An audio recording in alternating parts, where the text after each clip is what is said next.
Meghan Markle et le prince Harry ont publié une déclaration condamnant la Society of Editors après que l'organisme de l'industrie se soit prononcé contre l'interview explosive du couple avec Oprah Winfrey. L'interview révélatrice du duc et de la duchesse de Sussex avec Oprah a envoyé des ondes de choc dans le monde entier alors que le couple a fait un certain nombre de réclamations incendiaires contre la famille royale.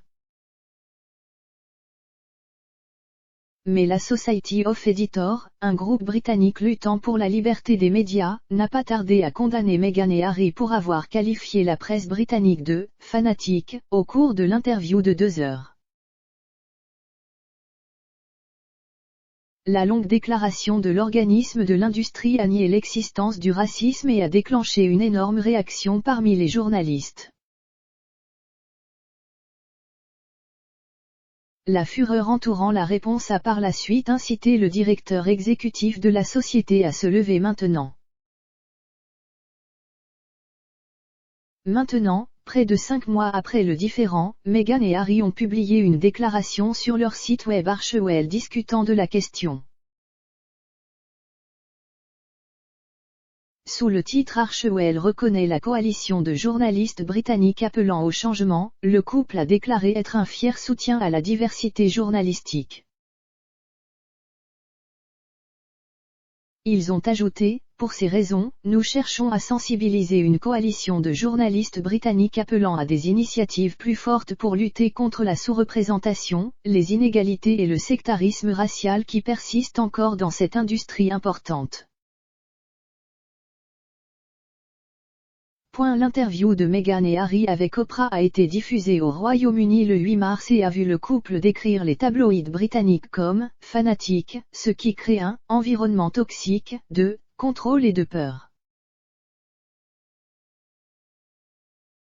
Le duc a déclaré « Malheureusement, si la source d'information est intrinsèquement corrompue, raciste ou partiale, cela se répercute sur le reste de la société. » La Society of Editors a immédiatement répondu aux allégations et a critiqué le couple pour avoir accusé les médias de racisme sans aucune preuve à l'appui.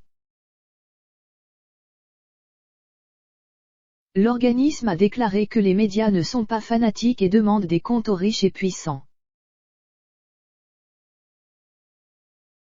Le directeur exécutif Ian Murray a déclaré que la presse n'est certainement pas raciste.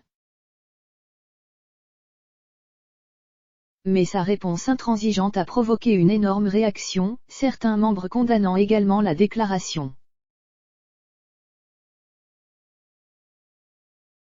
Plus de 160 journalistes de couleur et les rédacteurs du Guardian, du Financial Times et d'autres publications de premier plan se sont opposés à la déclaration. Monsieur Murray a fini par démissionner pour permettre au corps de reconstruire sa réputation. Plus tôt ce mois-ci, la société a annoncé les gagnants de ses prix annuels, qui avaient été retardés à la suite du contre-coup. Mais une deuxième lettre a été écrite au corps par des journalistes de premier plan condamnant la société pour ne pas avoir utilisé le temps pour montrer un véritable engagement à expier son déni général insultant et maladroit du racisme.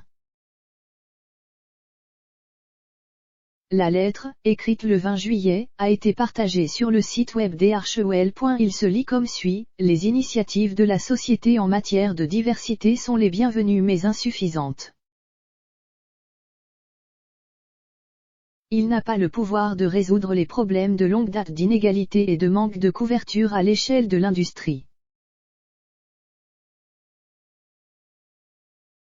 Cependant, ce qu'il peut et doit faire, c'est offrir un leadership moral. Par son silence, il échoue singulièrement à le faire. La lettre a été signée par plus de 120 journalistes de couleur.